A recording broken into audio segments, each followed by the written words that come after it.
그가 양키스의 양대 산맥이 되는 데에는 그리 오랜 시간이 걸리지 않았습니다. 올 시즌 시작 전에 양키스에서 정말 큰맘 먹고 데려온 천재 타자는 자신의 클래스가 어느 정도인지를 시작부터 보여주더니 단 한 번의 깊은 슬럼프에 빠지지 않은 채 MLB에서 가장 압도적인 듀오를 완성시키게 됩니다. 뉴욕의 팬들은 이 듀오를 두고 베이비루스 루게릭 이후 최고의 듀오라고 말하며 양키스에 앉혀두길 강력하게 염원하고 있지만 이 선수의 마음이 어디로 향하게 될지는 정말 알 수 없죠. FA 시즌을 맞이해서 쇼미더머니를 외치고 있는 양키스의 2번 타자 후안 소토의 이야기입니다.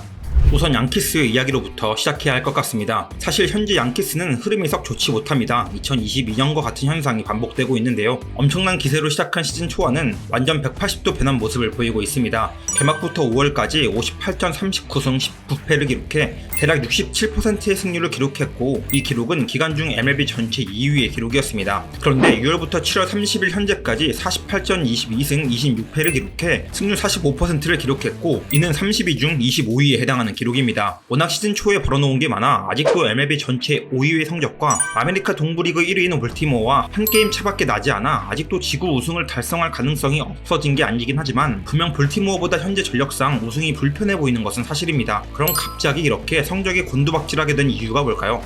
사실 잘 안되는 팀에 모두 해당하는 공통사항인데요. 투타 밸런스가 무너졌기 때문입니다. 그중 오늘 집중해보려 하는 건 타격 부분입니다. 타격이 진짜 지랄맞게도 약합니다. 양키스는 딱 이런 느낌입니다. 작년엔 에런 저지 한 명만 야구를 했거든요. 근데 올해는 에런 저지 플러스 후안 소토 두 명만 야구를 합니다. 시즌 초반에 분위기 좋았을 때는 달랐습니다. 앤서니 볼피는 1번 타자로 팀의 활동성을 부여했고 앤서니 리조는 시카고 컵스 시절의 모습을 살짝 보여줬으며 역시 튼튼시는 이대로 몰락할 수 없다는 듯 자신의 존재 가치를 보여줬었습니다. 그리고 전혀 기대하지 않았던 버드고가 잠시 다저스 시절에 아주 전도 유망했었을 때의 모습을 보이려 하고 있었습니다. 그러니 1번부터 6번까지 아주 탄탄한 라인업이 완성되었던 것이었죠. 타선 개빡시다라는 소리가 절로 나왔습니다. 근데 스탠튼과 리조는 부상으로 아웃당했고 쏠쏠한 활약을 보여주던 버드고는 원래 이게 나야라고 외치는 듯 땅굴 파기 시작했고 진짜 재능인가 하고 잠깐 생각을 들게 만들었던 볼피 역시 아직은 안 된다는 듯 성적이 떨어지기 시작하게 됩니다. 결국 돌고 돌아 클래스가 증명된 저지 소토만 남게 된 것이죠.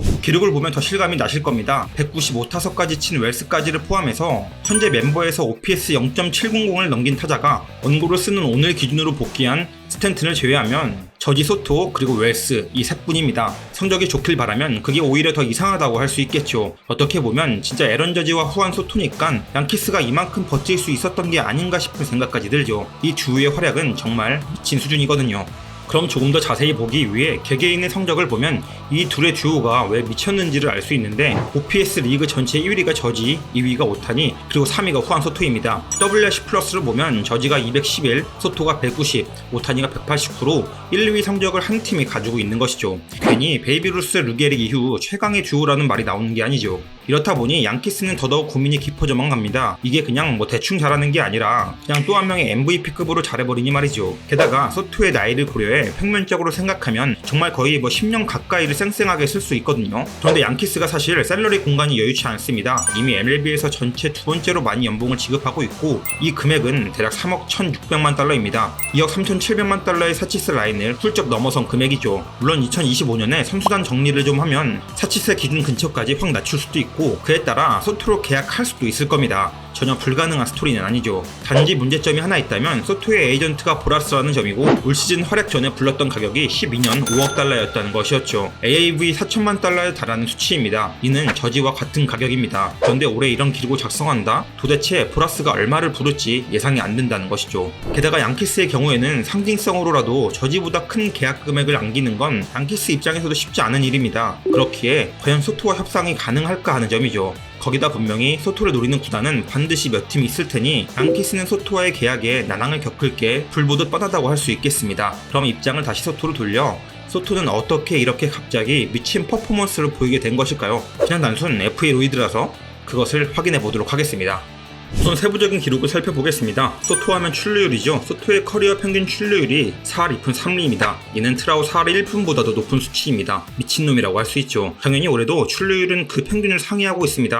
4할 3푼 3리죠. 진짜 미친듯이 높은 기록을 작성하고 있고 이건 지난해 출루율 4할 1푼보다도 높은 수치입니다. 다른 지표도 마찬가지입니다. 모두 작년보다 나아진 성적을 보이고 있죠. 타율은 2할 7푼 5리에서 3할 6리로, ISO는 0.245에서 0.288로, WRC 플러스는 155에서 189로, 삼진율은 18.2%에서 15.5%로, 홈런은 지난해 35개를 쳤는데 올해는 벌써 27개를 기록하고 있어 페이스로 봐서는 40개도 가능해 보입니다. 이렇게 수치적 결과로도 확실히 지난해보다 나아진 부분을 한눈에 확인 가능하죠. 그럼 결과만 그럴까요? 과정은 어떤지도 봐야겠죠. 타구 생산을 살펴보겠습니다. 지난 소토 영상에서도 언급했었는데 소토에게 있어 유일한 약점은 하나였습니다. 바로 타구 각도였죠. 그는 발이 빠른 선수가 아니기에 타구 각도가 높은 게 유리한 타자입니다. 근데 커리어 내내 그런 모습을 잘 보이지 못한 게 아쉽다면 아쉬운 부분이라고 할 수 있었죠. 특히 작년엔 발사각이 6.7도로 배럴 타구 생산 타자 탑10 중 가장 낮은 수치였습니다. 그런데 올해는 그 발사각을 10.4도까지 올렸습니다. 또 주목해야 하는 건 안타가 될 확률이 높은 스위스파 타구의 발사각인데요. 지난해 28.5도에서 올 시즌 35.2도까지 올라갔습니다. 평균 타구 속도도 93.2마일에서 94.4마일까지 올랐죠. 게다가 이게 결정적인데 배럴 타구의 생산 비율입니다. 전체 타구 중 배럴 타구 비율이 지난해 13%에서 올 시즌 19.7%까지 상승했습니다. 결과뿐 아니라 그 과정에서 발생한 타구 생산 자체가 엄청나게 개선되었음을 확인할 수 있는 점들이죠. 그럼 이 결과를 어떻게 만들어냈는지를 확인해 봐야겠죠. 그의 메커니즘으로 들어가 보겠습니다.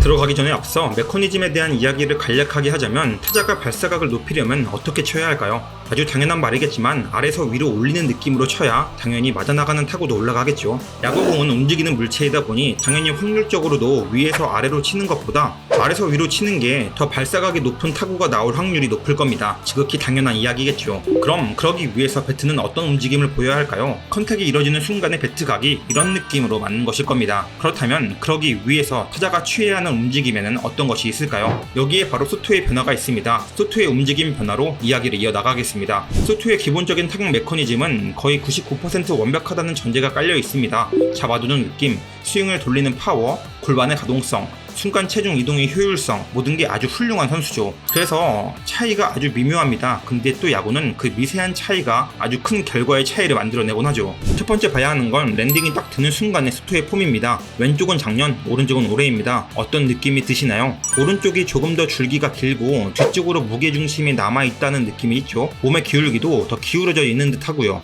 이거입니다. 이 하나의 차이가 타구 생산의 변화를 가져온 것이죠. 이 변화로 인해 바로 다음 이 순간이 변화하게 되는 건데요. 체중 이동이 시작된 직후입니다. 왼쪽 무릎이 들어가면서 완전히 이제 무게중심을 이동시키기 시작했죠. 근데 배트의 위치가 다릅니다. 현재의 모습이 확실히 더 손의 위치가 더 아래 있죠. 그리고 또 한 가지의 차이, 이게 정말 중요한 부분인데요.